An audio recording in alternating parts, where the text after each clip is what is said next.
to have this connection between all the levels. And last year we supported a list of projects, and we calculated that last year project covered 25 chapters, I think. And of course, there's different level of engagement, but our partners, in particular the institute as well, are helping helping the ministries to develop, to go through screening for different policies and preparing themselves for bilateral negotiation. This is very important because we understand about the lack of personnel, and as it was mentioned by the officials, that we have a lot of expectations for the civil society, because doing this only with your own efforts, it's going to be hard. It is realistic, but it's still quite hard. And you saw how it is very influential, the civil sector, and you see that the institute is engaging their stakeholders, and they are putting this triangle, together: the government, the national level, the civil level, because we all need to move towards this. By the way, we're going to be running pilot webinars on Friday about transport, where the national experts, so the experts that work on the national level, they will be explaining to the communities and local organizations what is going to be changing in this industry of transport when we're talking about the accession to the EU. And of course, people can say that someone can try pushing their own interest forward and just blame it on the EU. So it's very important for us to inform, to raise awareness within communities, and to have this dialogue between the government and civil expertise. So I think that now the institute is laying a very good foundation for this. So I wish a productive discussion for all of us. Thank you, Ms. Olha, for these good words and for marking our work here. But yes, as of today, joining the EU, this is a joint effort. When we're talking about our cohesion, it is also about expert forces, political forces in a way, and because even within the policy, people have different views for different processes. But this is a separate conversation, and I want to go to the first part, and we're going to start with two presentations. First, Miss Veronika Movchan, and the second one is Miss Irina Kosa. Veronika Movchan, please, the access to market and the harmonization of standards, and what is happening with our export. Thank you. Друзі, колеги, дякую. Дуже приємно бути Thank you. сьогодні. Дуже Thank you, приємно, dear що friends and colleagues. It's частину я very бачу наживо, it's an honor не to be тільки here онлайн today, and it's very через nice to see стандартним people останнім часом. І сподіваюся, що у нас live here, буде not цікаво only обговорення. online, Я even хочу сьогодні some part of говорити people. про I проєкт hope that we're going країн-ЄС, to have a власне, good про експорт. discussion. I want to talk І about якщо ми the дивимось export на part with the статистику, EU я брала countries. So if цифри we look за at the statistics, I was 8 taking the місяців numbers 25-ї, попередні for роки. Ну, 8 в months, принципі, з одного 2025, боку, and історія previous відома після years. початку So you can повномасштабного see that the вторгнення, після story is початку quite already повномасштабної війни, known after the beginning of через full-scale низку причин invasion. Європейський Союз став Due to a ключовим list of напрямком reasons, the українського EU експорту. became І в the key 2023 році ця частка досягла the key 63%. destination for Але Ukrainian exports, зараз and ситуація it поступово even reached міняється. І в 63% in 2025 році, 2022. станом на зараз, частка But now the експорту складає situation is 58%. changing, and as of right now, it Причому is експорт в ЄС 58% the скорочується share of швидшими export. темпами, At the аніж same загальний time, the експорт. export to За the даними EU is Укрстату, shrinking експорт в down ЄС за even 8 faster місяців than the становив overall 7,2%, export. і And by the data of загальний експорт 4,3%. the Насправді, Statistics Service, експорт в it інші went down напрямки quite там скорочення significantly. менше And 1%. the export Тобто in other фактично fields, падає the експорт в Європейський decrease is Союз. less than 1%. Це So in fact, the export дуже towards така the EU небезпечна is тенденція. dropping. And this І is quite ми, a якщо подивитися, dangerous що власне tendency. відбувається, And скорочення we відбувається за рахунок if we товарів, look at what на is які actually поширюється happening, so this is тарифний happening квот. due to Ну, the зрозуміло, що в because of those 24-му, goods where the 25-му, quotas and це tariffs були are acting. автономні So of course, торговельні until заходи, тобто тарифних квот certain не було, time, але були there був wasn't a механізм tariff вже quota. It експортного was autonomous гальмування trade задіяний measures, з but there 2 was липня a mechanism of 2024 року. such emergency break use, and some limitations started to arise. And in fact, a certain share of the goods where the certain quotes are used, it has started going down. And for this last year, we can see a significant change. And now it is approximately 12%. And in the beginning of the year, it was 20, 25%. So yes, and for other goods, the export is not dropping, but we have very high sensitivity for the agrarian goods that are important not only for our export, but only very sensitive for European market and maybe for the European policy as well. The good news is that we have new agreements. If you look at the situation in 2025,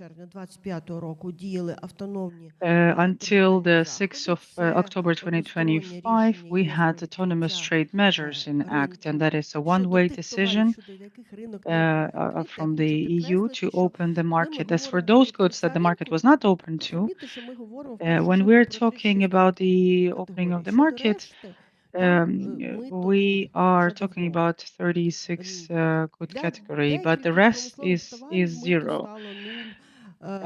For certain industrial goods,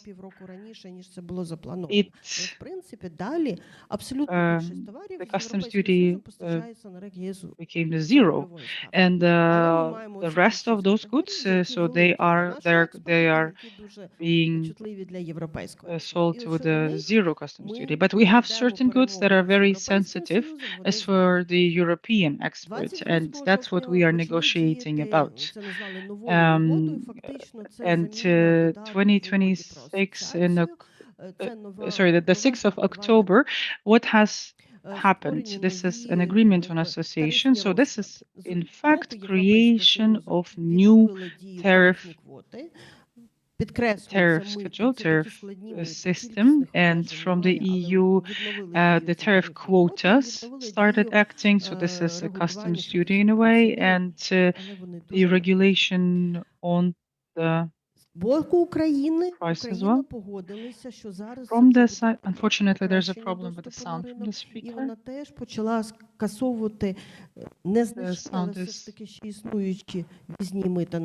sound is very bad, I'm sorry. Розширили теж там 3 тарифні квоти, які є. Ці перегляди будуть тривати до 30-го року. І далі, якщо важлива третя частина цієї угоди, Україна взяла зобов'язання запровадити 22 норми Європейського Союзу, які так звані виробничі стандарти. Відповідно, зараз зобов'язання до кінця 28 року. So, and we have a commitment by the end of 2028. Українське законодавство і реалізувати 22 норми, які we need to introduce 22 regulations in the Ukrainian legislation that are connected to the водовідведення, вірніше, поводження з забрудненою водою, забрудненням повітря. І стосуються кормів, тобто деякі речі, які стосуються в першу чергу СФЗ. Back to the issue of new agreements between Ukraine and the EU. And since today I wanted to concentrate on the export, from all of those 3 issues that we discussed previously, I'm going to focus on the first one. So this is the use of those quotas. The problem is that I can now switch. На ще одне дослідження, яке я робила разом з німецькою економічною групою. Воно вже є доступне онлайн. Ці тарифні квоти, вони значно покращують умови. So those tariff quotas, they are significantly improving the access towards EU, and that is in line with the addendum 1 as for this regard. And from this 30 6 old tariff quotas, 4 tariff quotas were completely abolished, and part of the tariff lines were removed from another 6. And I want to say that it exists for most of those tariff lines, but there are certain islands of protection, and this is 26 tariff quotas if you look at the old list, and they are expanded now, and some of them are quite significantly expanded.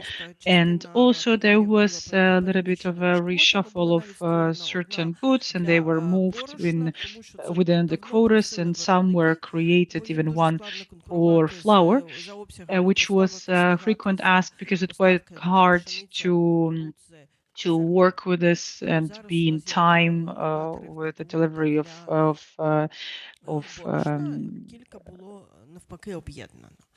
corn or flour. So now there's a separate one for flour. It used to be all together. So all of this shuffle, if it was used altogether, so the potential expansion would bring $630 million per year. But still, those tariff quotas is not enough to fully cover the requirement. The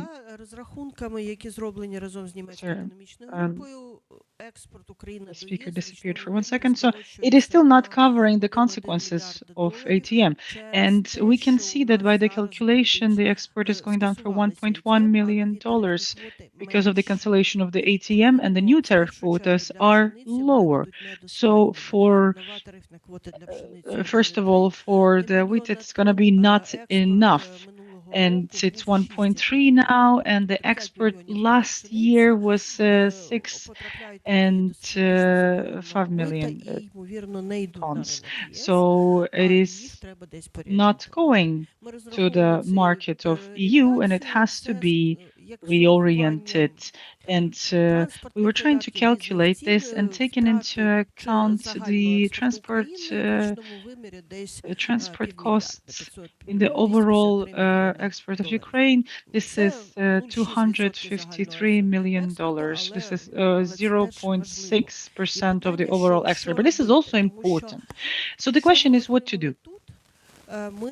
Because what we got here, we got a partial continuation of the liberalization, but for those sensitive goods, it's not full. And we received certain commitment. We took a commitment to harmonize the standards. And I checked, by the way, from 2220, at least by the assessment of my colleagues, this are the regulations that already exist in Ukrainian legislation, were accepted from 18 to 2025. And yes, so there are 3 years to introduce those things. But this is for the future. The question is, what else could be done? So yes, once again, 3 directions here. First is the most obvious. This is, of course, security, because any desires that we might have with any plans we have with export, of course, it all is basing on safety, on security, on predictability. This is something that we live in, and resilience doesn't really go anywhere from this picture. So this is the shell for the whole situation. Then the second one, strengthening competitiveness of Ukraine on the international markets. And here we're talking about the opportunities of insurance and logistics that Ira is going to cover a little bit later. We're talking about the access to funds. And if agrarians, once again, it's demining and technology access and everything. So a lot of things could be done within the country in order to make sure that Ukraine can be more powerful on the external markets. But the third one, and it's not less important. And here we're going to those rules that was said by my colleagues. This is reduction of non-tariff barriers to access to the EU market. And we were we were researching the agreement on the association, and there's a part that foresees the sectoral integration into the market of the EU, and it's been in act for 10 years. This agreement, and according to the deadlines, we were supposed to already be there, but you see, the life is not that simple, and we are not doing this in time, unfortunately, but we're moving there. And I would want to talk about an important element of tariff limitations. This is ACA, or Agreement on Conformity Assessment and Acceptance of Industrial Products, or Industrial Visa-Free Travel. You know, I really like this term because it really shows what is actually happening. And for many goods, in order to place them on the EU markets, you need to get an assessment of a third party. And even when it's a declaration and it seems like you could do it yourself, but still business often goes for such third-party assessment. I don't know why this is better, but that's what we see from the service. So right now, by this ACA agreement, the certificates that are being issued by the conformity authorities in Ukraine, they should be seen as ones that are that have their force in the EU as well. But that's how we get one less visa, so to say. And ACA, this is an agreement on mutual recognition. So in the standards, when this is done, when there's a parity institutionally, so like the US and Japan, and ACA exists with Israel. That's what EU has, and in pharmaceutical as well. And also, EU has offered the signing of the ACA to many neighboring countries, including Ukraine, not only Ukraine, but it's Georgia, Moldova, Tunisia, Egypt, Morocco, Jordan. And I think this is the first ACA was signed by Mr. Kuchma with the EU. If you remember that, it was 20 years ago. We're still moving there. And ACA, this is a unique agreement because a country, in fact, agrees to take on those regulations and norms, the procedures as their own, in order to sign this agreement. And probably it's hard to imagine this between the EU and the US, but actually, you can now imagine anything these days. But that when one party takes the norms of the other one in order to trade. But when we're talking about the EU countries, and especially when we're talking about membership right now, this is a logical process, and it totally makes sense in this process of integration into the EU. So the ACA agreement, not only it was at some point planned by Mr. Kuchma, but it was also an element of economic integration that is foreseen by the Agreement of Association. And in fact, that agreement will have a framework component that sets that the overall system of infrastructure and the quality of infrastructure works. And there's going to be some addendums that are based on sector or by different maybe streams. And I'm gonna say that maybe electromagnetic compatibility for me is not a sector, but that's how it is. And there are three sectors that were selected. This is machine safety, electromagnetic compatibility, low voltage equipment, and there are much more, of course, and in theory you can add more. As of today, if you talk about these first three and framework agreement, a lot of work has been done, and I really hope that my colleague will speak more about this because she has been keeping abreast all of these matters for the і European ми це Commission. вже But тривалий what час we наглядаємо. still Це don't have, and we первинна haven't потреба been having this адаптуватися до нових for a норм long time, this Європейського is Союзу. market Останній surveillance. We законопроект need to поданий в січні adapt to these 25-го new року. norms of Він European досі очікує Union. другого The читання, last draft поданий в bill січні, was в sent in березні January проголосований. 2025. It is still waiting Зараз for я the second сьогодні reading. вночі And перевірила, in також March there жодного was a не відбулося, vote, and I нічого не checked написано. last night. Nothing new happened, so I Наскільки haven't це missed важливо? anything.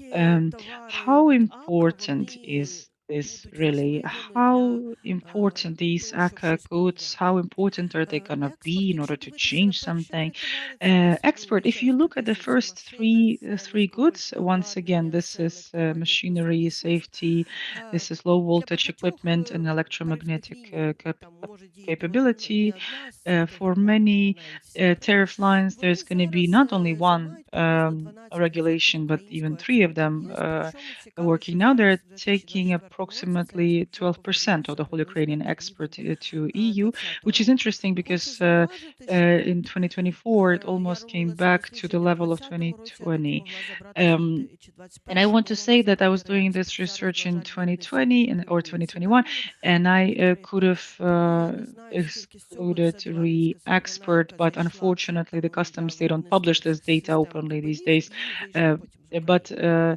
Тому I це know that there were включається, це один з товарів, на який certain може raw вся materials that триває were АККА, coming і in там частково це for може бути manufacturing, перебільшення. and Тим не then менш, те, it що ви came зараз out of бачите. Ukraine. So again, Причому, якщо подивитися we до see what Європейського Союзу, we can відбув see. залишається And основним напрямком if you look at the 24 role році of the частка ЄС EU, it has це been the main Всі інші destination, країни and близькі it's до початку повномасштабного вторгнення we ми can все see ще the percentage. бачили All the там other countries are quite low, Росію, and незважаючи на всі before the санкції. full-scale Зараз invasion, we Росії saw там Russia, немає, despite там all є these інші sanctions. Now країни. there's no Russia.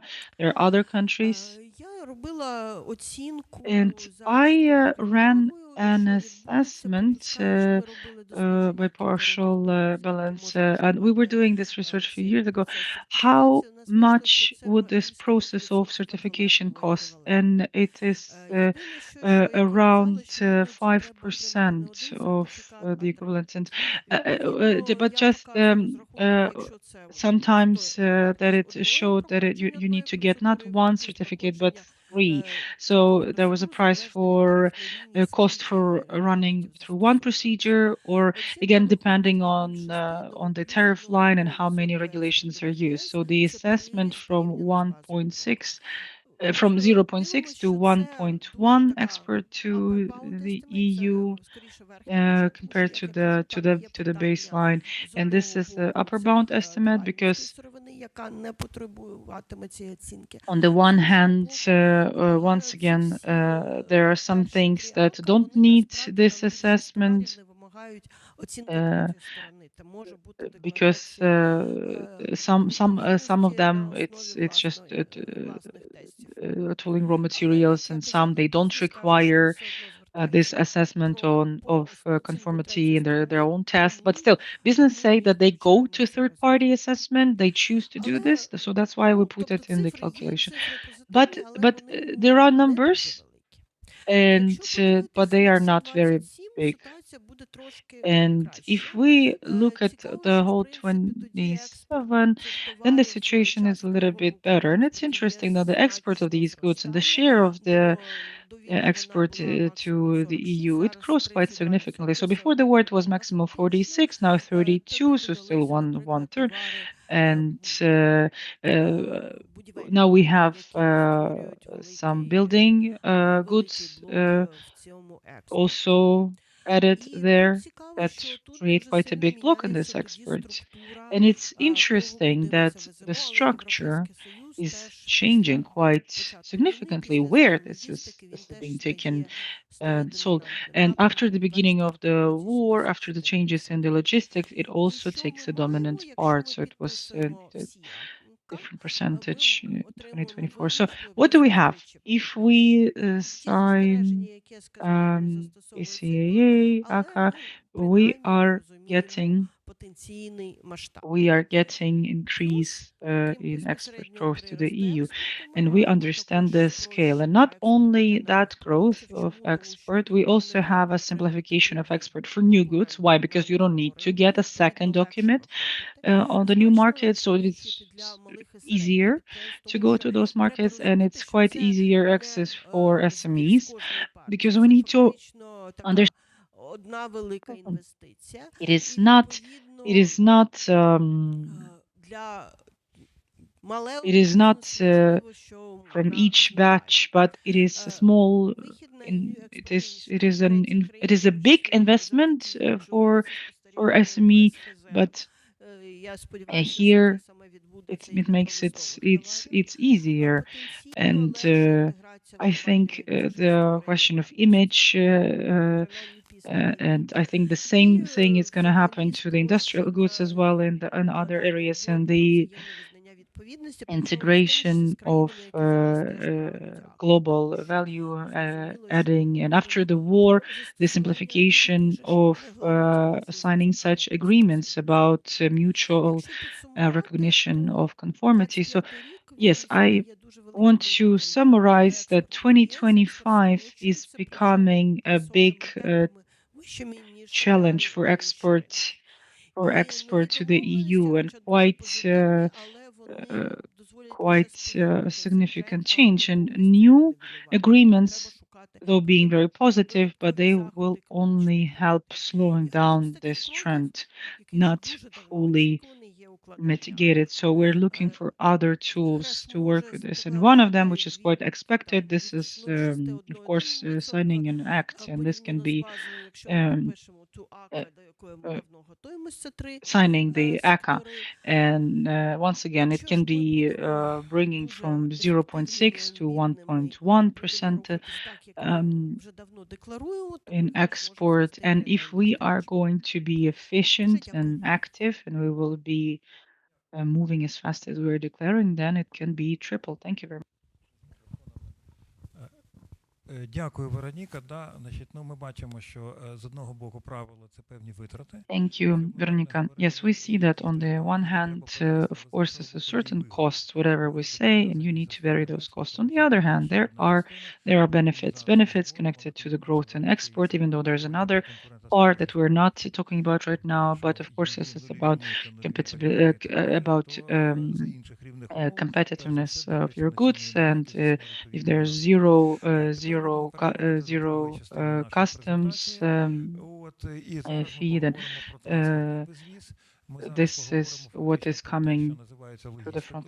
Unfortunately, we're losing the sound from the speaker. Міжнародна торгівля – це кілька елементів. Це виробництво товару, це його довезення до споживача, це певні умови, на яких товар, так сказати, передається від постачальника до виробника, від постачальника до споживача. І на кожному з цих етапів діють ті чи інші правила. Unfortunately, it's very bad sound. Пані Ірина, будь ласка, слово вам. Дякую. Отже, почну з головного. 25 Okay, thank you. So I'm going to start from the beginning. 25th of September this year, the EU and Ukraine continued the regime of liberalization of such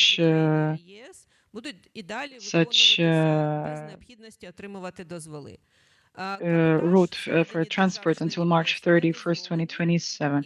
And the so-called cabotage is not allowed within these countries. And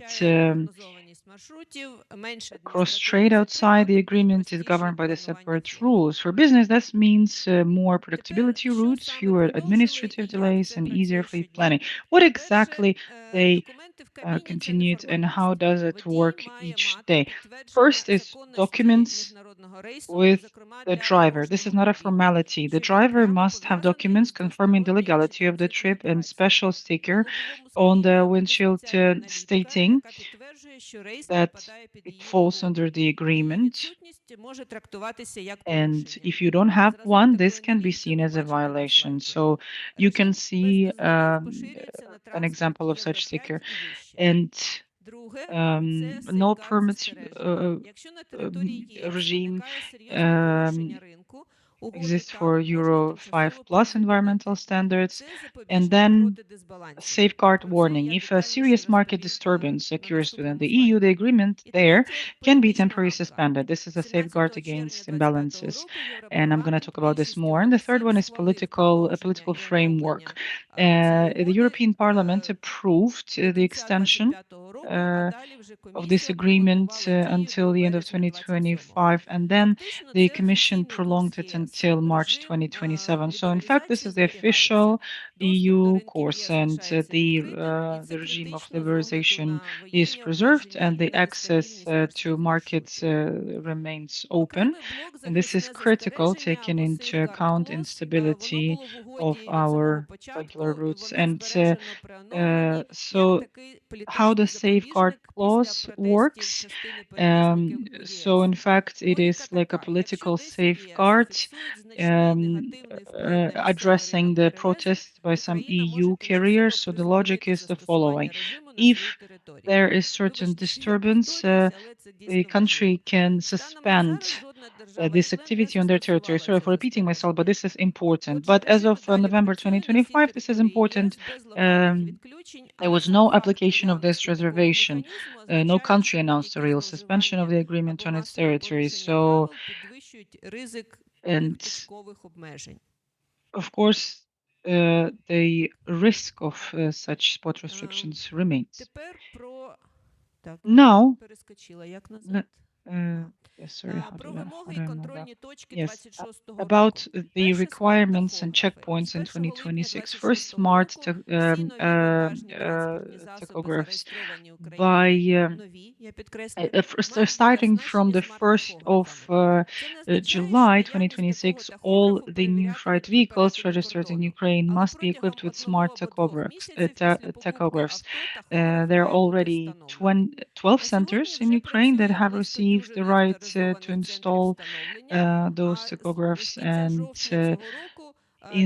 from the end of October this year, State Transport Authority have the right to install them and to check them. The second one is business reputation and qualifications. So this is about checking criminal records, financial stability, confirmed management knowledge. In Ukraine, they're discussing the model where the active companies, they receive a high level of reputation by default, and then that information is something that is being exchanged with the EU databases. As for the training for management, there's a plan to update bylaws that would allow to open special schools for such training, and one manager could be covering up to 50 cars.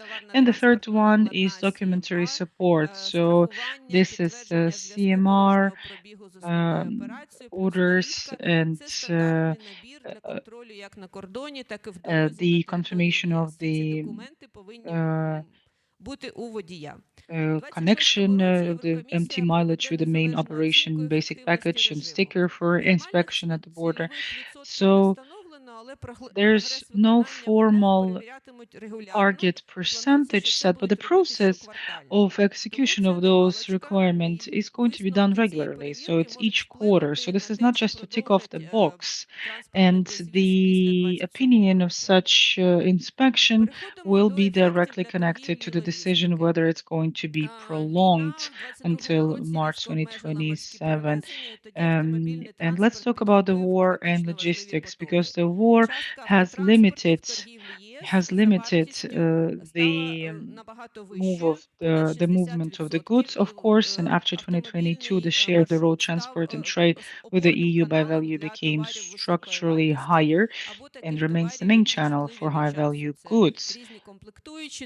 And this is different, sensitive as well, FMCG, fuel, and so on, something like this. And in 2024, the trading cost is $38 billion, which is 20% higher. And we can see that the imports by road is 26.9 billion, and 75% of imports from the EU by value. And export is $11.1 billion, and this is 45% of export to the EU by value. What would have been there without the agreement? We can see the scenarios, practical scenarios, because our colleagues looked into those scenarios. So cumulative losses in 2022-2024 would have reached from 13 to 26 billion dollars, and just in 2023 only the losses in just 1 year under the most likely scenario would exceed 11 billion dollars, which is minus 31% from the factual scope. In 2022 the losses are less because partial recovery of regular routes are uh, are fixed, and this old quota system would have become a hard ceiling, so to say, for capacity, especially in the transit shoulders to the Western EU markets. And the scenarios we were looking into, so the basic scenario, the baseline, this was what was actually happening. The scenario one, this is partial liberalization. We were calculating what would have happened if the level of permits was at the 2018 level?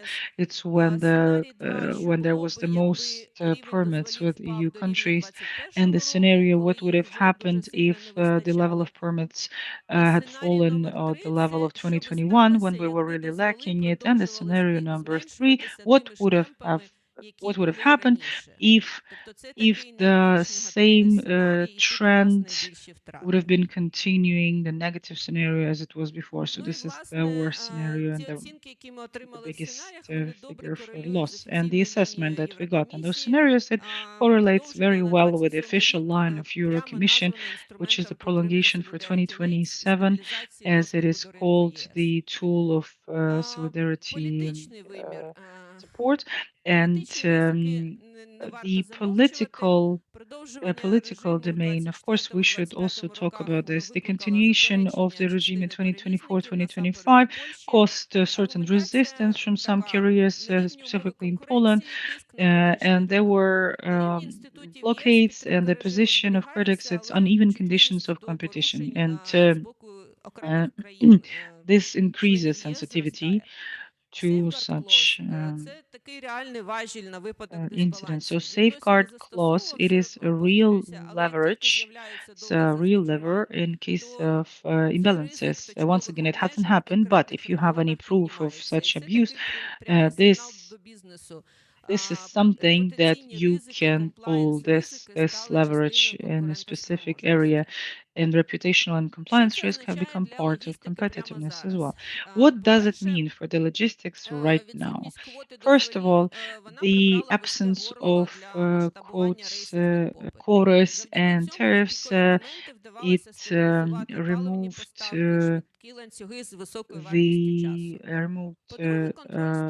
this bottleneck for scaling up. And also in peak times, there was an option to stabilize certain fuel supply and build faster chains.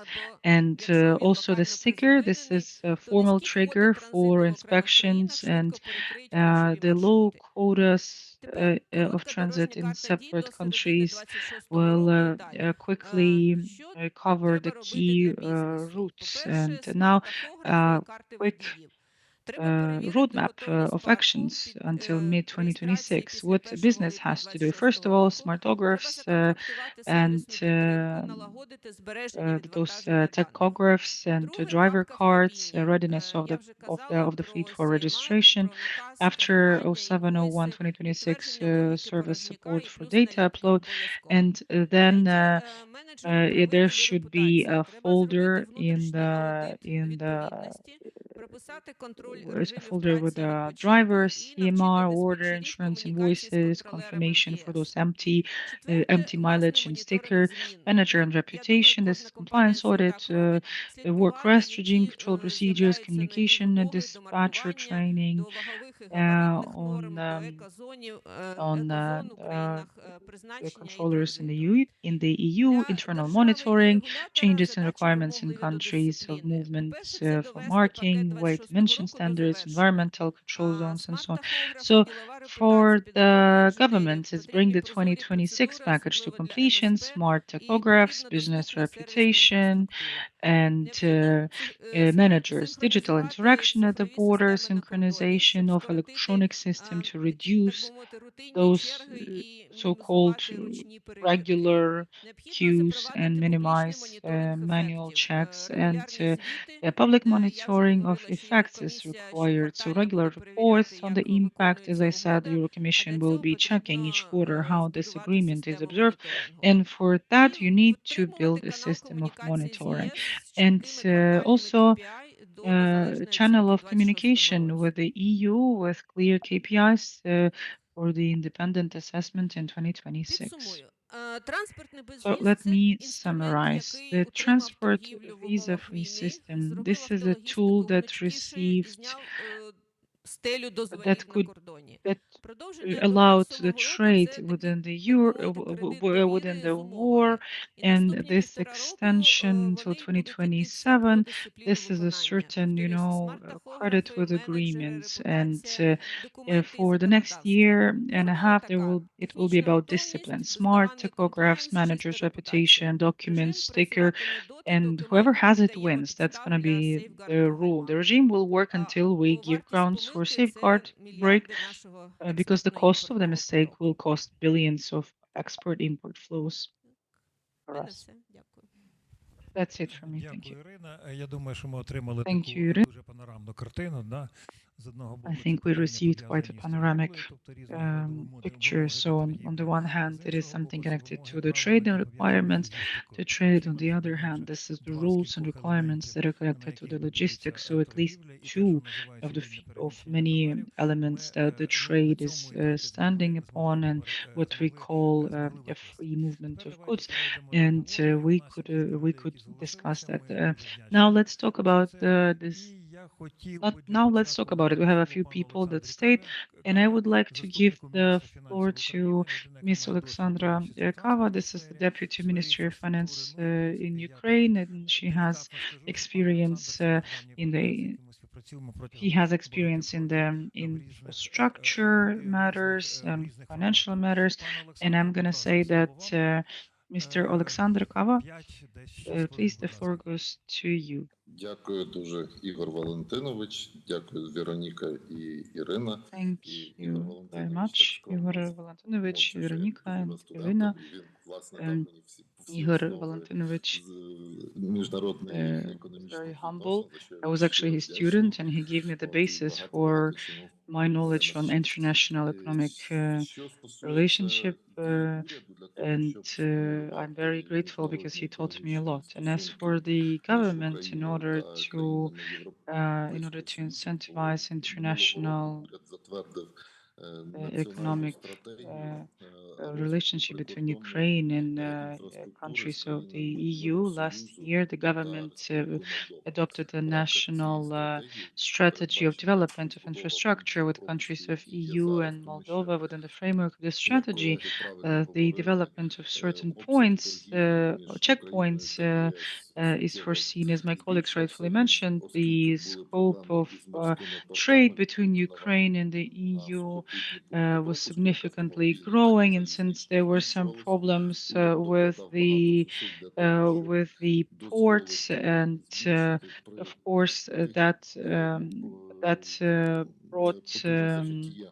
Більшу частину with автомобілів seaports, and пропускати, але ми respectively the розуміємо, що load on land будь-які зміни на checkpoints, пунктах both пропуску, automobile and вони railway, потребують increased, and the government has координації made a із lot of efforts to країнами-партнерами, allow тому що to збільшення пункту пропуску з manage одного that. боку And of course, вимагає аналогічних дій з боку if you іншої are країни, а expanding a checkpoint from one side, it requires the same from the other country, and in EU countries it could be quite complicated. For example, in Ukraine, the biggest one is Yahodin Dorohuska, which is a checkpoint at the border between Ukraine and Poland.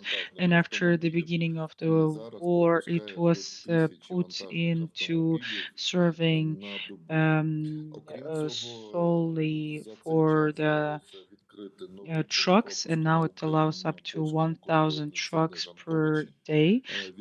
Besides, also within that time, we managed to open another checkpoint on the border between Ukraine and Poland, Zhankovichi, and there's also works being done for another checkpoint and equipping that. It's Ukraine, Romania, and it is Bila Tserkva, which is in the Zakarpattia region, not to confuse it with the one that is in the Kiev region. And it's going to be the biggest checkpoint, border checkpoint between Ukraine and Romania.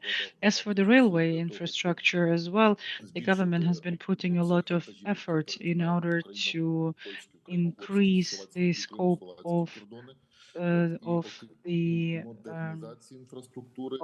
trucks that are crossing these borders, and except for the modernization of the infrastructure along with the EU using the funds for connecting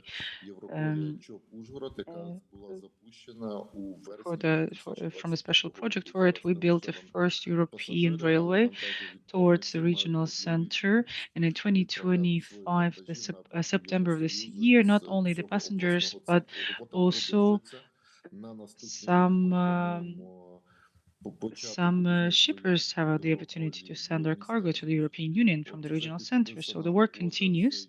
For the next year, we're planning to start developing the European railway to the city of Lviv, and the agreement has already been signed with the EU, and the provision of the grant, almost 76 million hryvnias, is foreseen, and now the preparation is being finalized until spring to start the works on actually building this railway, and also a terminal,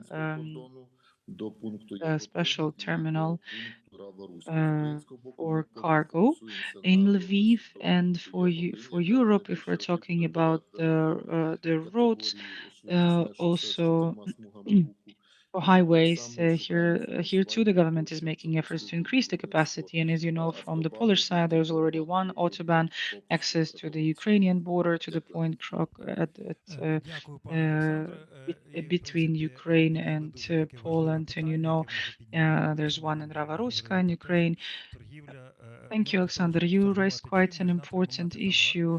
As we said, in order to trade something, you need to have the goods, and we're talking about the rules that have to be complied with. But without having roads, without having railways, without having any other modality, you cannot do that. And you need to develop the infrastructure. And I want to move on and give the floor to Miss Anna, who is representing STEP into the EU. Hello. I will continue in Thank English. you. Everybody who needs maybe. Oh, okay. So I just announced that I will speak in English, so who may need translation is okay. Thank you so much for giving me the word. I will comment and come back a little bit to the more trade-related aspects, but nevertheless also commenting on Irina's point on the safeguards, which of course we will now see that after the expiring of the ATMs, where all trade defense instruments were paused, basically, this is now some possibility which we will increasingly see. So the trade defense instruments also being applied. For the two beautiful topics that Veronika raised, the exports, phasing out of ATMs, introduction of TRQs, and also the very famous ACA. By the way, I don't like the the term, how do you call it, industrial visa-free regime, because I think it's technically not quite correct, but okay, let's argue.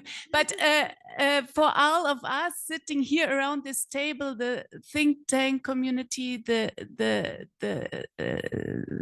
expert community, stakeholders, what can we really do? I think for both topics, in 2026, the ball is in the field of Ukraine. I will explain why. So first, two small comments on the ATMs/TRQs.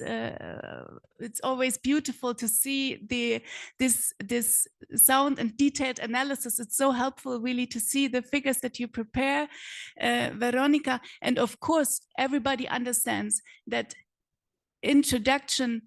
How did you phrase it, Veronika? The islands of protection. So for these sensitive products, of course, we understand the most striking, the most important product will be certainly wheat. Yeah, and bringing in back TRQ of 1.3 million tons per year compared to 1 million ton before sounds reasonable, but of course, with the ATMs applied last year, exports of wheat from Ukraine to the EU amounted to what? 6.3 million tons. So everybody understands that these new TRQ will not make it up. So what do we see already now?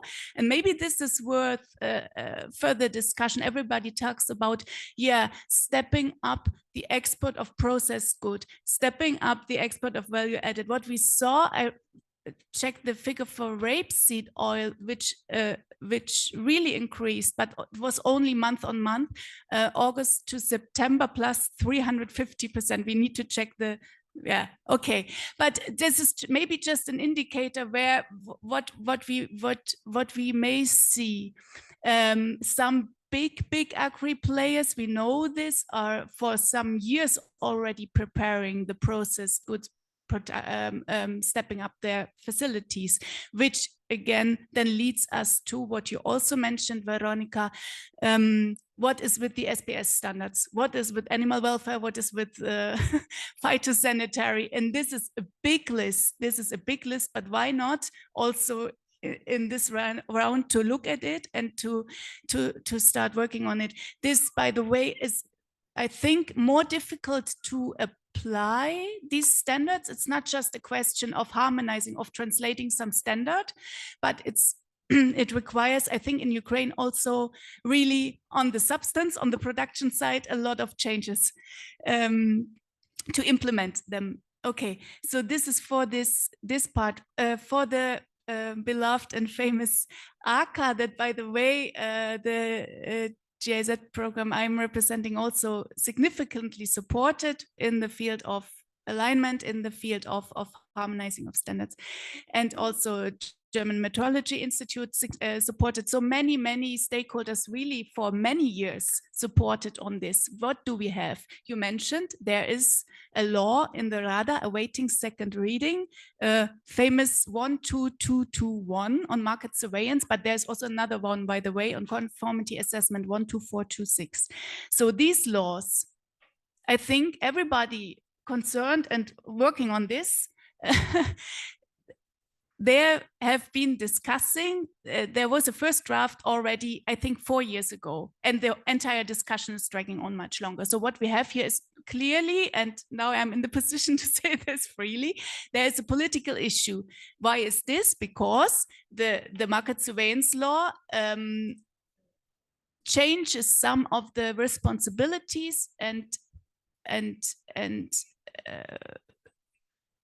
access to market surveillance procedures by the state customs service. So with this law, the market surveillance authorities would get access to some of this data. Also, I think this is the elephant in the room. And this is why we did not see yet this law being adopted. And it's also very clear that at the EU side, everything had been prepared. So it really only needs this law to unlock the entire process. The ACA itself is maybe super technical, but it's a super beautiful thing. Veronika named it MRA, mutual recognition. It's maybe a bit more, it's mutual recognition with continuous legal alignment imposed. So it kicks off Brussels effect. You have ongoing legal alignment, and it's beautiful because it has the technical rule applied for the exporting product is this of the exporting country, and the certifying country is also the exporting country. But of course, we can be 100% sure that all these technical rules are the same as in the EU. So it's a win-win for consumer safety and so on. So now we have this issue, the law is in the radar. Maybe I'm inviting everybody who has a say to really remind, and maybe also the Deputy Minister of Finance, because customs is, as I am informed, under the Ministry of Finance. There really needs to be, yeah. But what can be done in the meantime, we cannot just sit back and wait for this law eventually to be adopted. What can be prepared in the meantime is really, there was a long list of priority actions to be fulfilled for the ACA, and there's still some room for maneuver. There is the product safety regulation, there's a new one to be aligned. There's the implementing regulation for the market surveillance law. There is certainly the ensuring of traceability of the standard. In the field of metrology, there were still things also on the harmonization of standards to be fulfilled. There was the approval and the confirmation that these old conflicting standards are withdrawn. You must understand, for some of these products, there is a EU or international standard, and there's still an old GOS standard, which is still here. So this, of course, is not possible. You need to withdraw this, and this needs to be cleared.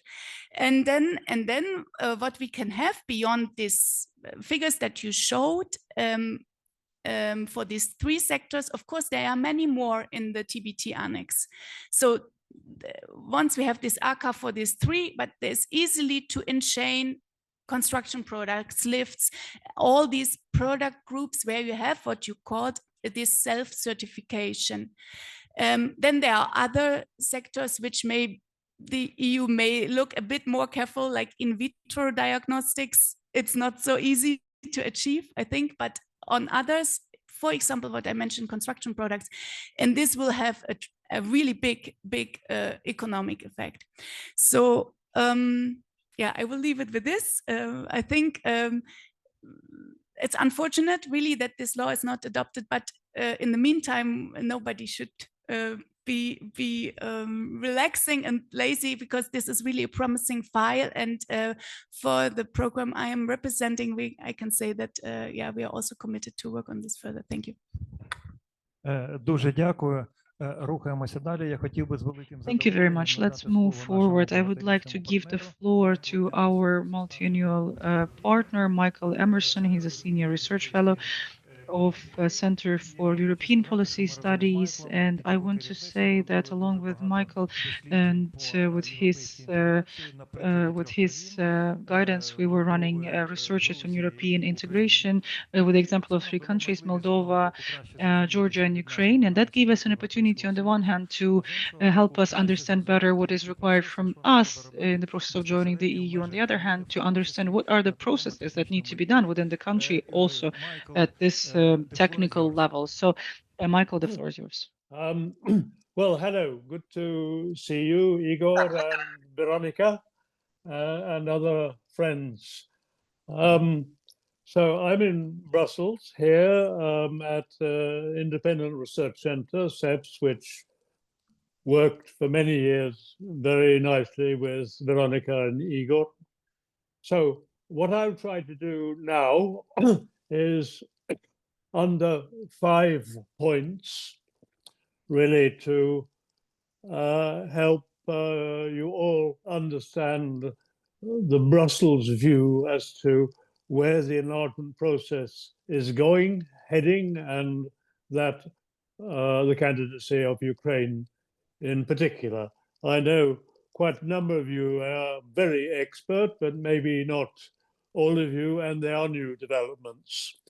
So my first point concerns what happened last week, namely the Commission published its annual report on the enlargement process under the label enlargement package.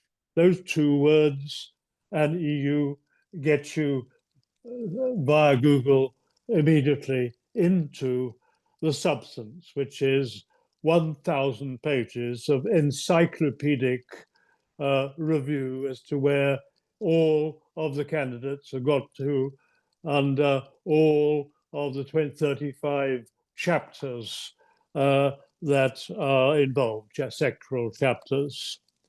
Now, at this point, it's extremely important to understand that there are two parallel tracks of activity going on, which is politically very significant in a way that I will mention in more detail later on.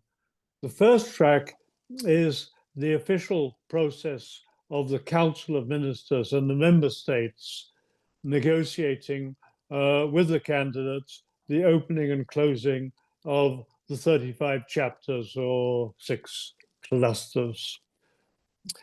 The second chapter, the second track, is the analytical work that the Commission on its own responsibility is doing in reviewing how each of the chapters is shaping up in the actions of the candidate states. And so the candidate states are absolutely free and indeed encouraged to go ahead with the measures required for the closing of chapters, but they can do this whether or not the Council and the member states have decided to formally open the chapters. So this second track is that where the Commission and the candidate states have the process in their hands. And this is very important politically when we come to the question of the veto behavior of Hungary in particular, which I come to later on. Now, my second point now then is how does this latest enlargement package assess the case of Ukraine? And it's summarized in one document in 3 paragraphs. You can have it in 70 pages in the full text. You know, if you take the 3 paragraphs, the first one is noting that the process, the enlargement process, is underway and has been progressing in the last year, notwithstanding the Hungarian point, to which I come later. So Ukraine has been improving its ratings on a number of chapters, as the enlargement package shows, and now has reached the point of 2.5 when 4 is required. Now, what I mean by that is as follows.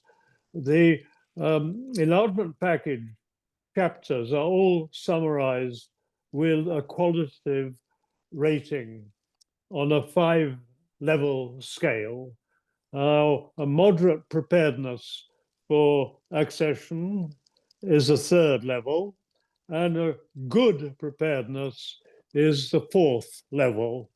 Now, the Commission, the EU as a whole, does not say what rating is required for accession. They are ambiguous or discrete on that point. But my reading of their revealed behavior is that basically 4 good ratings is what is required. And so in relation to that 4, Ukraine at the moment is at 2.5, whereas the acknowledged frontrunner, Montenegro, is at 3.2. Right.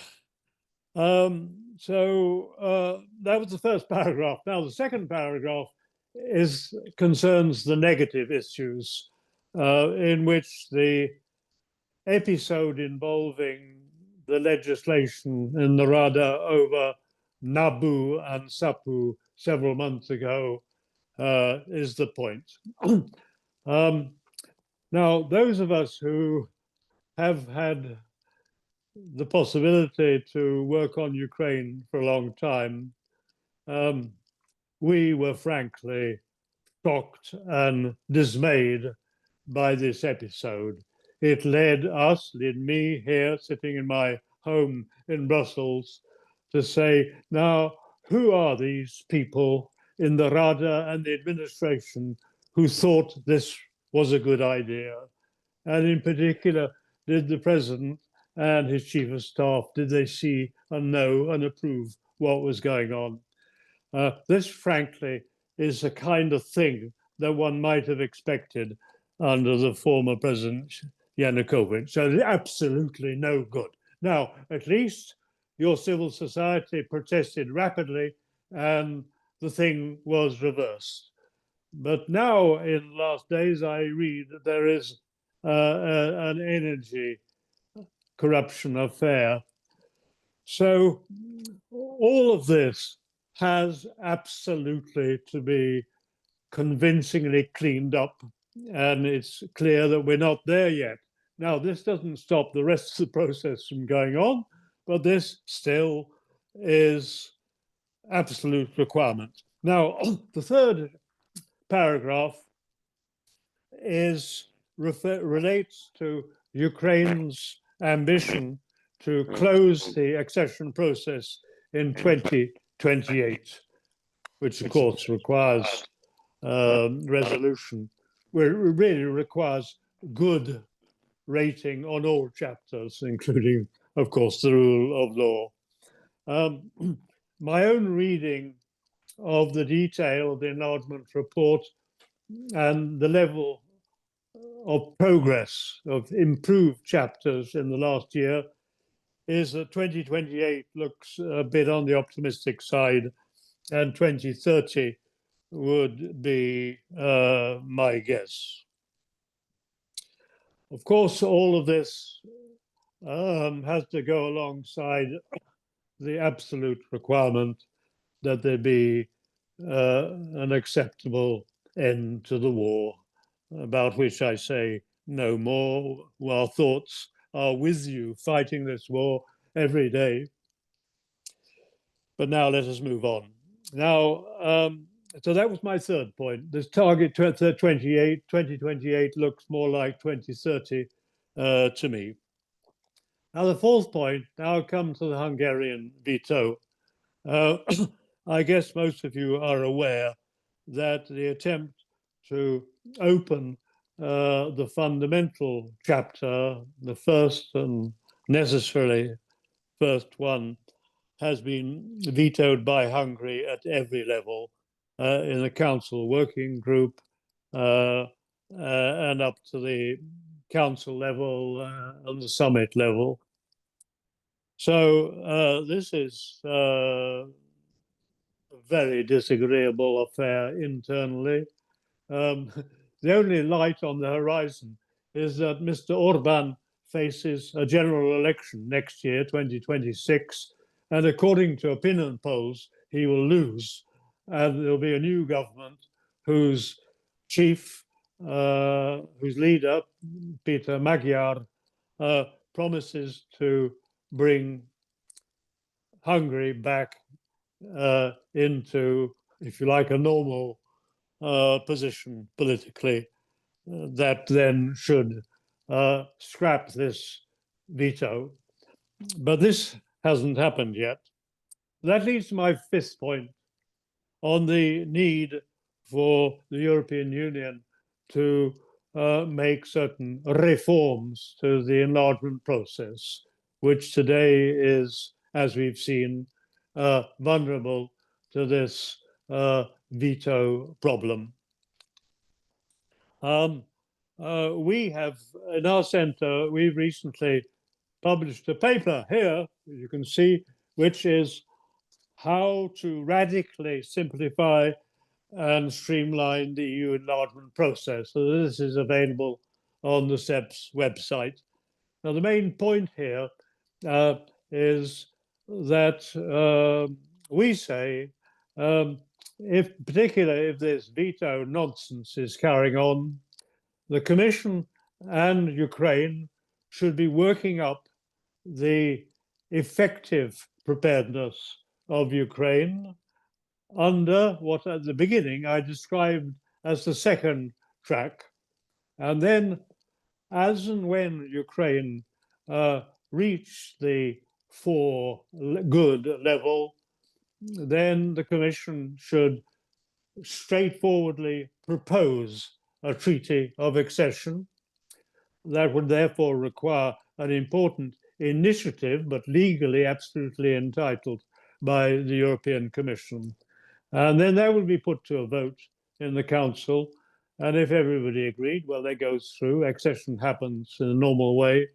If it does not go through, there should be a temporary regime, which we call nominated member states, in which the candidate would be brought in functionally into everything, policies and funding, with the exception of only having observer status in the decision-making councils and parliament. So this is an ongoing debate. I mean, our view is what I've just said, but in general, there is a search for a way to get around this demobilizing veto procedure. Thank you. Дякую, пане Майкле. І ми бачимо, що є технічні Thank you, Mr. Michael. And we see that on the one hand, there are some technical problems. On the other ones, it's the decisions and politics. And of course, all of those politics has to be taken into account when we are running the negotiations, when we are trying to agree on something. This is our fate. So let's move on. And I want to remind our speakers that it's up to 5 minutes. I'm giving the floor to Ms. Alexandra Avraменко, Chair of the EU Integration Committee, UCAB, one of the most powerful unions in the agriculture. Ms. Alexandra, hello. Hello, all the participants. Hello, the organizers. I really see that you could put together a lot of important matters. They are very different, but they're very important, and they're being discussed at the same time. There are some things that I can reflect on. First of all, as a representative of UCAB, agrarian sector, ACA is not very up my alley, but I must say that back in the time when I was working in the Ministry of Economy, ACA was very important and it was very relevant. It's a pity that in 2019, as far as I see, not a lot of changes has been introduced. So we see that the speed of movement of this stream towards the EU, as we can see it. So now, as for the trade agreement and the logistical matters, when we are talking about the update of SFTA, and where we keep talking about quotas, and for some reason the representative of GIZ said that the biggest problem is going to be in the reorientation of wheat and so on, because it was around 5 million tons and now it's 1.3. But I will say that's not going to be the biggest problem, because the biggest problem is the export of already ready to go goods, packed, something that just requires other just containers or special cooling down containers. And this is partially also touching upon the question of transport visa-free regime, because on the one hand, we are very grateful to the EU for having such action introduced, and because with this solidarity in the first 2 years of the war, we could really transport our goods, and here the ATM helped us not to limit the access of Ukrainian goods to EU markets. But now with bringing back the quotas in 2025, unfortunately, the conditions of export that was in act before the war, even though in 2021 when we were where we had quite free trade on sea, and we had not only those cargo ships that are bringing bulk products, but also containers. And um, now we can say that bulk products is we can say quite adequately is exported on the sea. There is no specific problem of reorientation of these goods, except for possible dumping from Russia on the traditional markets of trade. That's what we're facing. But logistical matters are not that big. And at the same time, we are coming back to certain problems of returning of quotas on milk production, dairy production, and some Ukrainian manufacturers. They're now cutting down this goods for themselves because it is hard to do this because we don't have enough container carriers in our ports. So when we are talking about the cut of the export, the 2 billion euros, right, by the results of this 10 months of this year, we must say that we have a lion's share.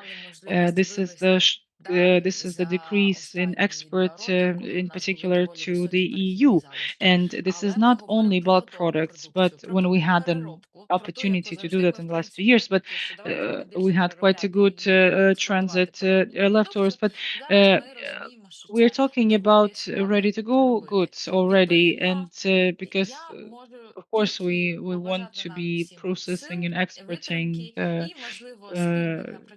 already to go goods. But yes, I think this is quite a complicated matter, and I can only wish all of us good strength and fruitful work together so we can go through these hard times.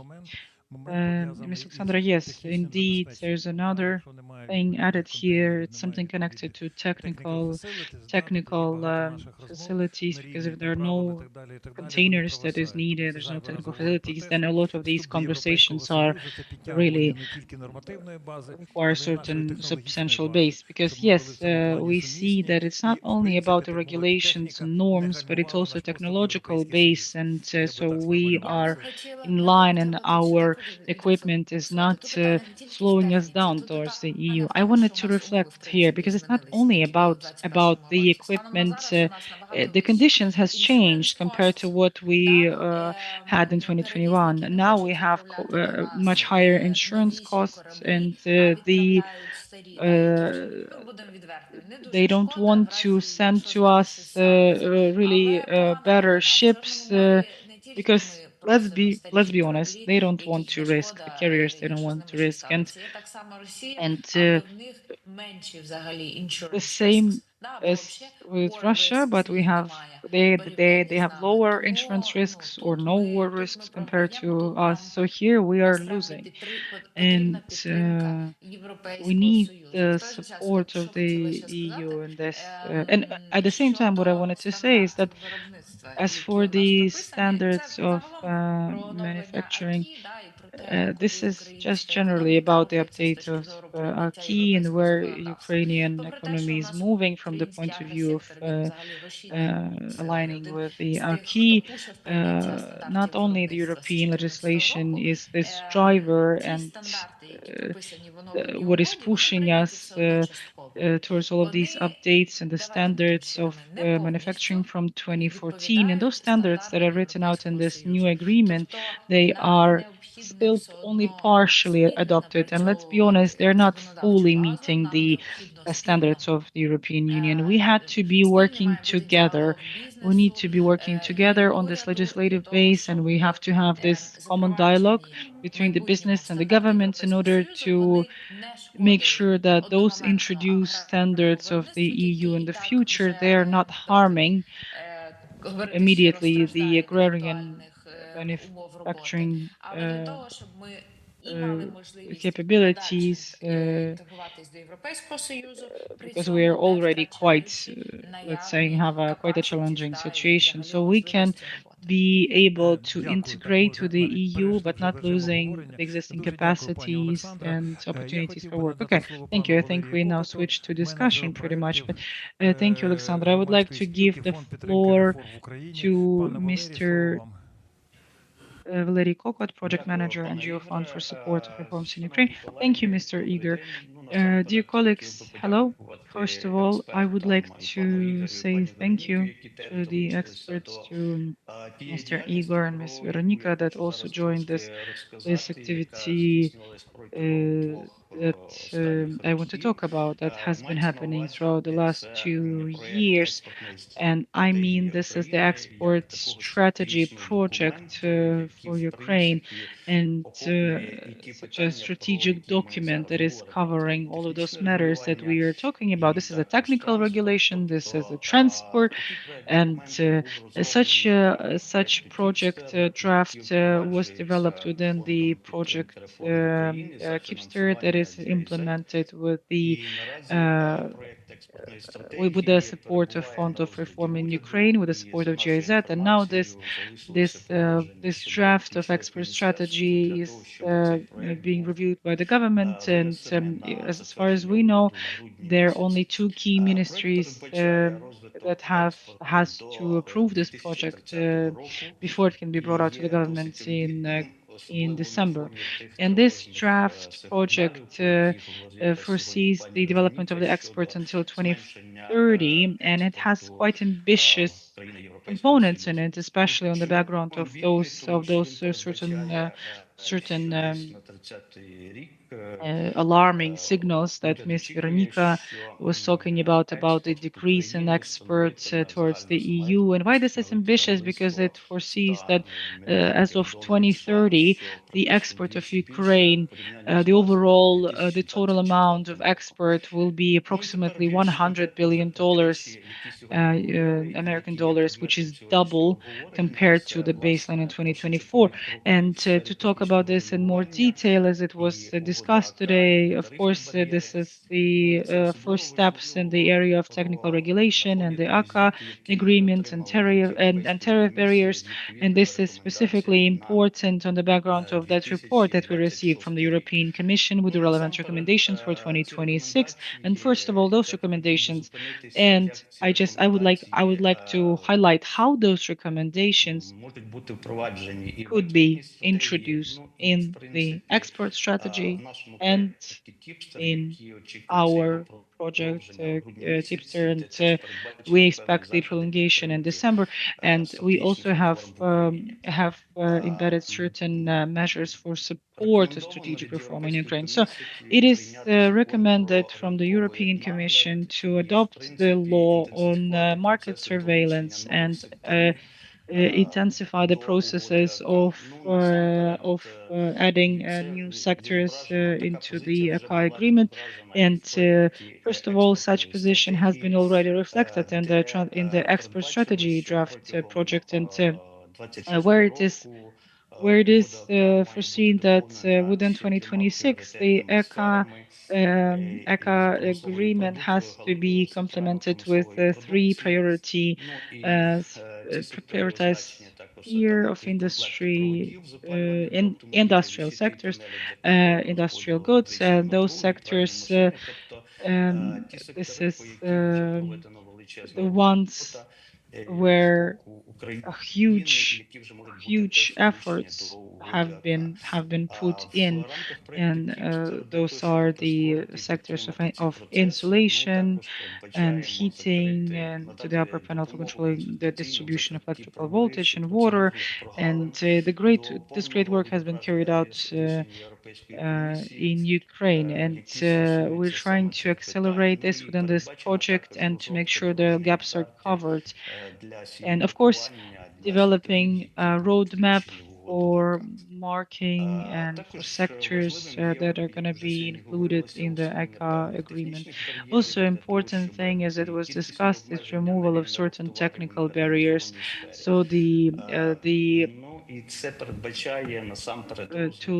work with the limitations for free movement of goods, and that foresees, first of all, the development of domestic industrial goods and the calculation of the development of the infrastructural quality. And of course, the next strategy foresees the development of the roadmap for removing those trade barriers in this year.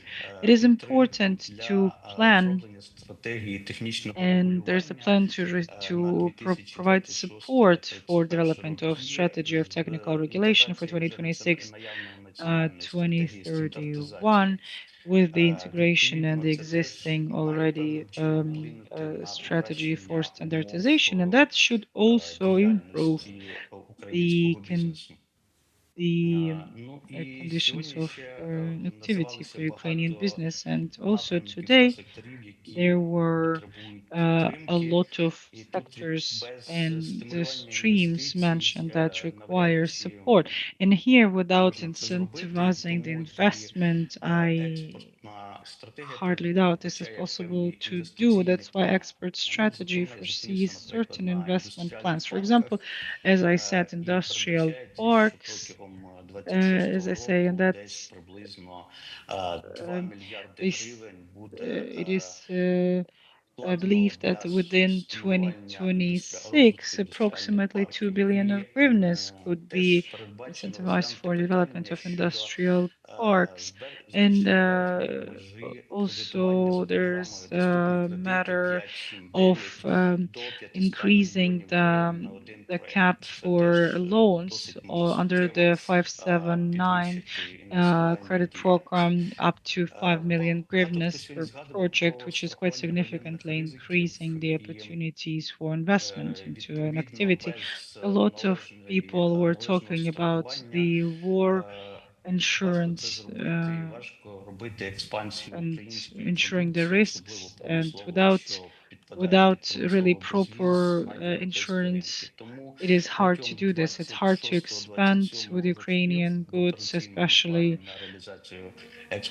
when it's within the industrial visa-free system. So that's why within 2026, 2027, um, in the operational context, it is foreseen to increase the maximum amount for export credit agency for the realization of export strategy, and this quite significantly can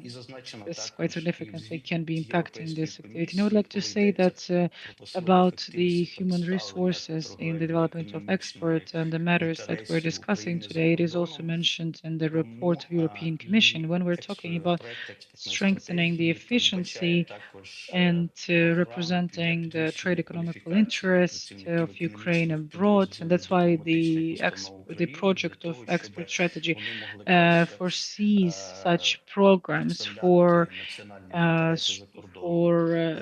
increasing the qualification, uh, strengthening the qualification of subdivision of diplomatic institutions of Ukraine, so they can be representing national interests abroad better. And from the point of view of the Kipster project, we are also foreseeing we're planning to to explore the best practices of efficient representation in the EU, so they can be implemented in the within the domestic practice. And that's, to be brief, certain aspects that we've been discussing today. And the only thing that I would like to add, because colleagues have raised this issue about proper transport and the lack of those containers for export of Ukrainian goods, and as it is said in the report, and there's this recommendation is for the update of critical transport infrastructure, and by the measures of expert strategy, it is foreseen to engage foreign and domestic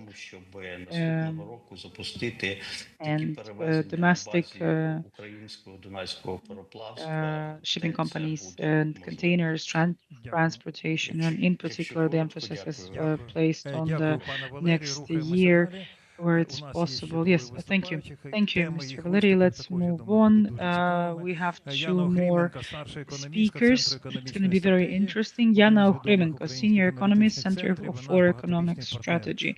This is one of the famous and known centers in our multi-year partner. Thank you very much. Thank you for inviting me. I would like to concentrate on a more rather narrow topic and continue from where Miss Alexandra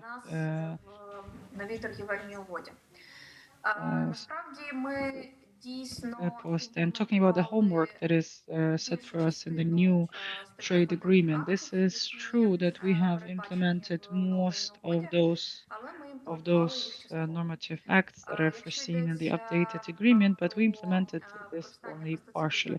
If we're talking about using the pesticides, for example, or if fertilizers, or for example, if we are talking about the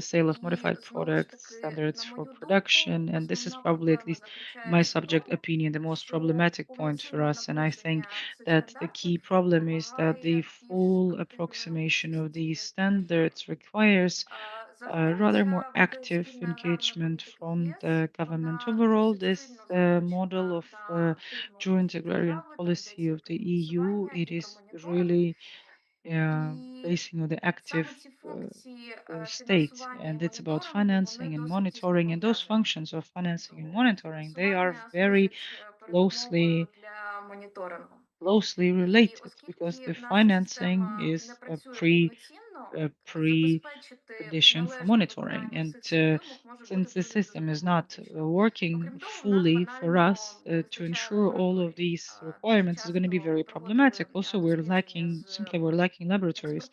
Very often we were running researches with the exporters, and a few different respondents, independent from each other, they were talking about the problem of discrepancies between the results from the Ukrainian and European laboratories. And once again, the question raises, or the issue raises, that such services have to be provided publicly, and certain actions and investment is required from the government. And there's the next question: where do we take money from this? Since we will become members of EU, we can count on pre-accession assistance. This is financial support that is provided with the goals of modernization to simplify the process of joining the EU, within the process of approximation of the standards of EU. But we don't have the CPR working, which is the EU key that helps. This is a law that helps to monitor how efficiently the funds are used, in particular also the EU funds. And my thought is quite that our problem is quite comprehensive, and as well as the agrarian sector being competitive. I have certain doubts that we will be able to to get closer to those Яна, European і в принципі standards ви if піднімаєте ще the одне role of питання, the яке очевидно government треба is буде not going to become обговорювати. more Да? active. Що буде, коли ми You know, виконано Yana приймемо всі and рішення, other да, ти colleagues автор. are raising От що буде this наступного, так issue мовити, дня that після того, what як рішення happens when we Європейського do all Союзу, of that? і це Where все is треба the буде вже author? або What is going to виконати, be the або починати next day виконувати. Це дійсно непросте after питання. this day when Дуже you дякую. know when this Рухаємося далі. І has to be хотів би надати executed? слово This is пані not Ользі easy. We are Трофімцевій, moving forward, and I would керівниця like to give напрямку the АПК floor to Miss Ukrainian Olga. Facility Platform. Будь ласка, She's пані Ольга.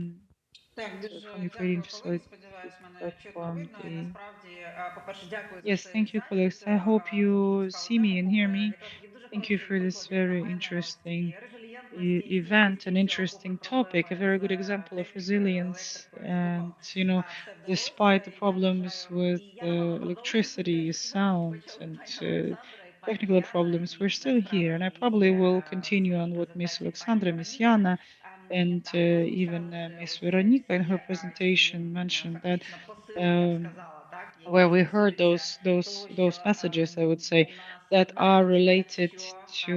прийняті законодавчі So акти even if 20 чи 22 legislative в тій чи acts іншій are сфері, adopted чи то 2022 акт uh, чи в in сфері any агро, other spheres мова at тут ACA or більше йде дійсно agriculture, про їх but still we're імплементацію, talking що about the називається в field. implementation І це, якщо in the говорити і про fields. And промисловий, окей, я зрозуміла, що не if we подобається це are, визначення, yeah, але якщо sorry, I говорити realized that про цю we угоду, don't то like that дійсно мова йде про такі практичні term, but питання, як if we're ринковий talking нагляд, about знов таки such і просто practical прийняття things as закону market про ринковий нагляд. surveillance, and А once again, not проте, just як цей закон adopting the буде law on імплементуватися потім, чи market маємо surveillance, ми but для how it's цього going to be інституційну implemented спроможність. actually. Тут Do we have the пані Яна institutional говорила capacity for про this and so on? роль And держави, here, на Ms. цю роль Yana, she was держави talking я about the role of the просто, government and the напевно, active це role of the government, and I would переформулювала, тому що really коли дійсно ось ці reformulate this a little bit because here we're працюючі talking about інституції, this причому не working тільки functional інституції institutions на and not рівні only the центральних органів institutions at the влади, level of the які central мають bodies of забезпечувати government that відповідно have to be ensuring the імплементацію relevant тих чи інших implementation of законодавчих і these or other законодавчих актів, але мова йде на прикладі legislative bylaws and so on. But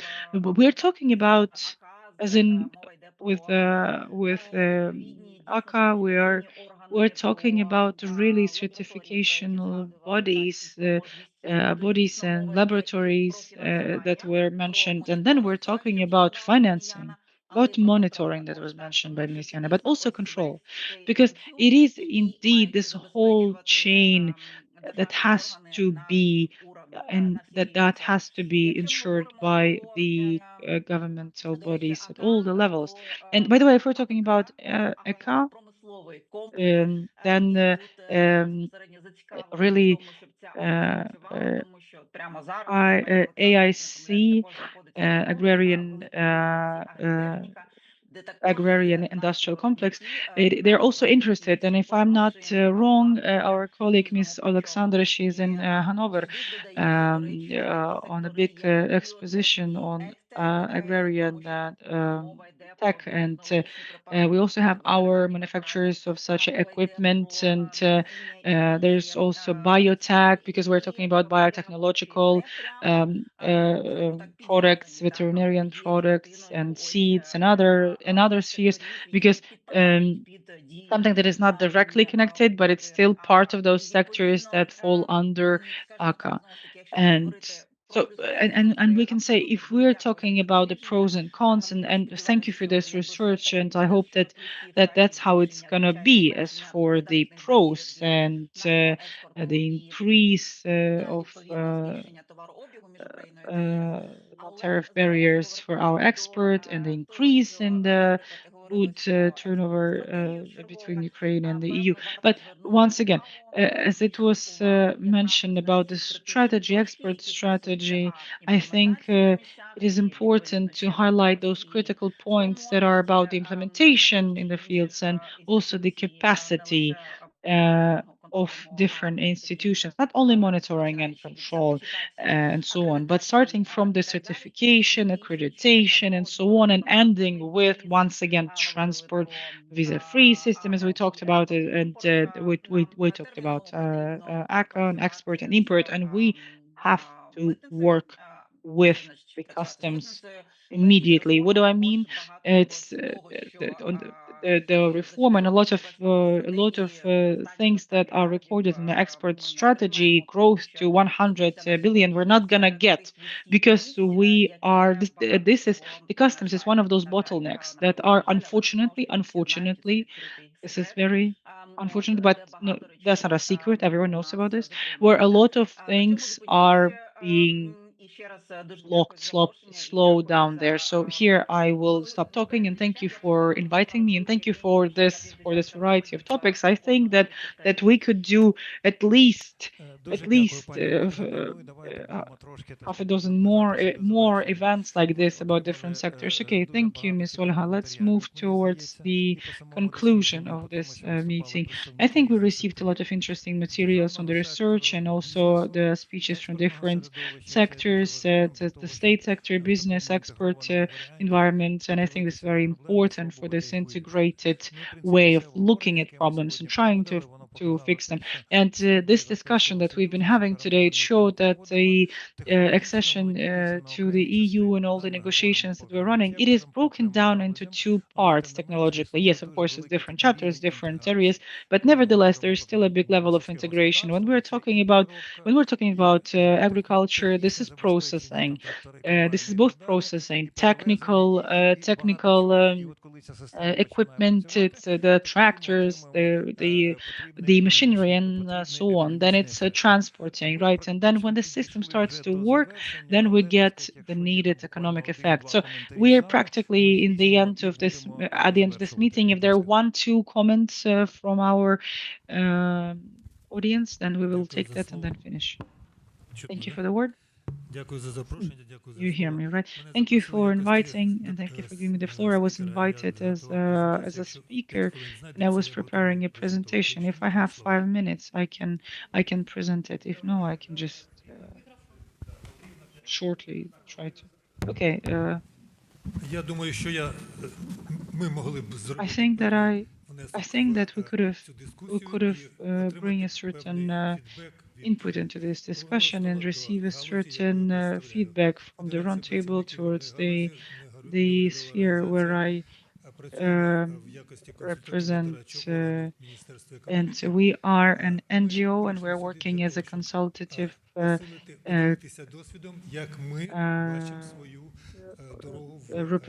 a consultants for the Ministry of Economy, and we came here to share how we see our role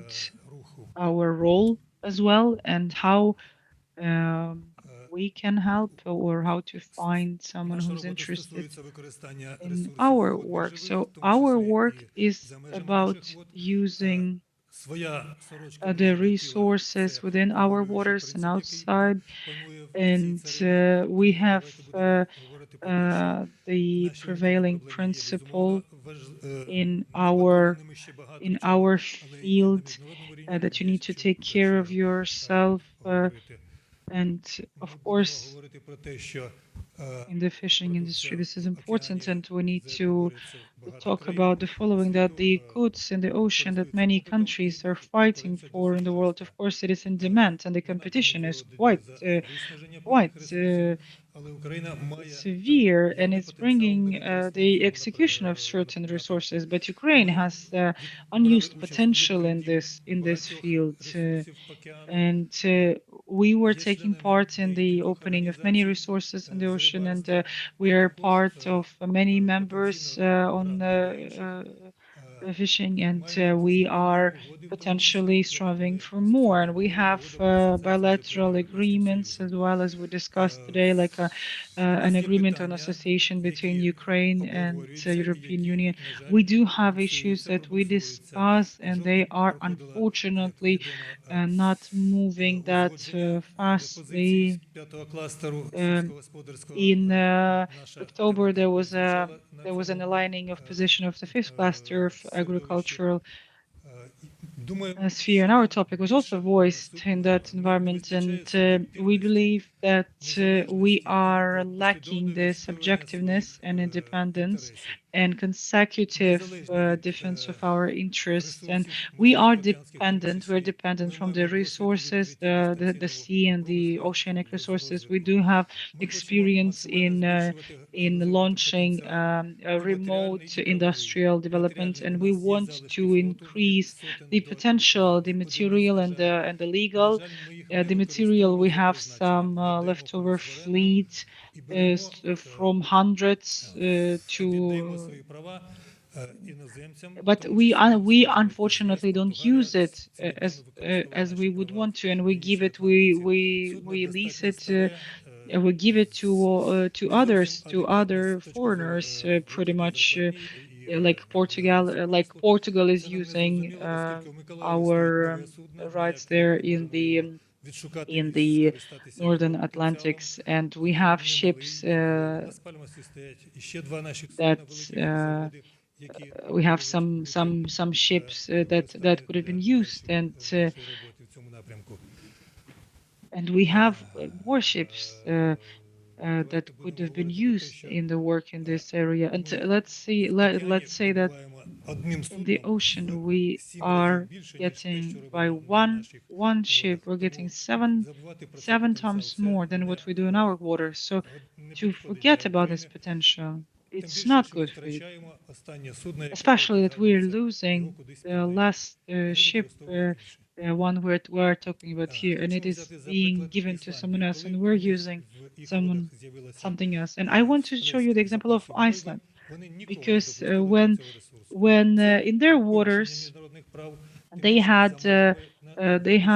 found stocks of capital, and they did not allow anyone to their resource. And we can see the advisor of FAO supervisor you see on the screen, and he didn't agree to this cooperation. I think we just need to be more insistent in our aspirations, striving towards this association with the EU, and joint production as an alternative to trade or complement to trade. If we are working together, it is easier to go through all the barriers. It is easier to have the same standards, and we have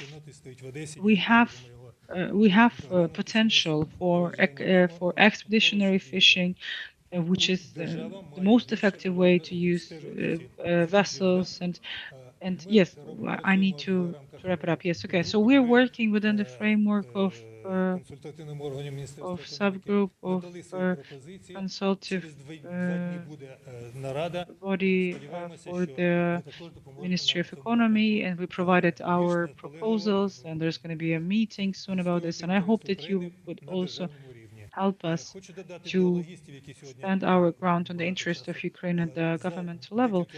And I also wanted to add towards the comments of the logistics, in few hours in Odessa, there's going to be a new conference on the sea logistics as well. Thank you. Thank you. And as we promised, yes, please, very briefly, and we will be in the summaries, because we see this as an infinite topic, but of course it has to be discussed, but maybe in a little bit different format. Thank you, colleagues. We remember how regular visa-free system was introduced for the citizens when Ukraine was accepted it on their side, and I have an idea to explore, to introduce the ACA commitments only on our sides, and I think this most likely could be not good for domestic conformity assessment bodies, for laboratories, etc., and will receive additional funds from the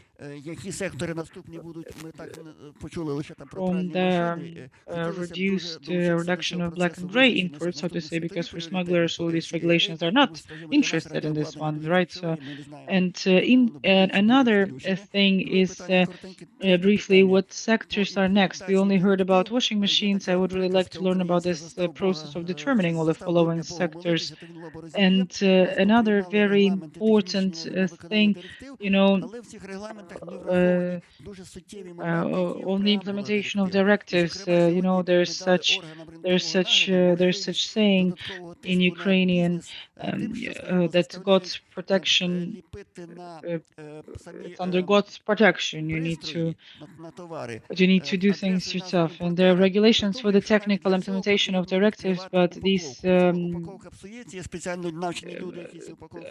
parliaments, they have not taken into account some things, because there are significant points that are the exercise of the directives, but you need to think about all the other things, because it's not directly connected to the EU, but the overall trade. Today, the Chinese goods, they are coming into the market, and they are actually selling it as CIS countries, and the Chinese TV, that is, I don't know, 90%, it is the price of the panel in the TV, but same as Uzbekistan, they're getting the certificates because and this is just a question of research as well for the institute. Thank you, Mr. Yuri. I would like to summarize. First of all, we're moving towards the EU. We want it, we don't want it, but we need to take those decisions with us. We need to be ready for the implementation. And point number two, of course, we need to be looking into the rules and the scope of the trade and peculiarities of the conditions of the trade in different sectors. And the third one, that of course there is a competition between different manufacturers, and the element of this competition, of course, is using different forms of technical regulations, technical norms. And here we need to be very careful and very attentive, so we don't lose the market, but we also don't over-regulate the trade to the point where it is becoming practically unprofitable. And I would like to say thank you for your time, and I would like to say thank you to Miss Irina and Miss Veronika for the presentation that was stimulating our discussion. I would like to say thank you to the European Union and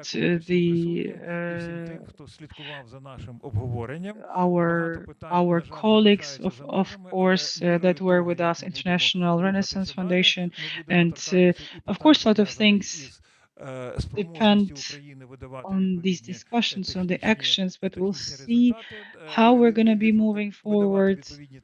And of course, it is important the capability of Ukraine to be showing certain technical results, and certain issues that were raised within the framework of our meeting today is what to do with Ukraine, that is Ukraine, and what to unfortunately do with occupied territories, because that's going to be a big problem.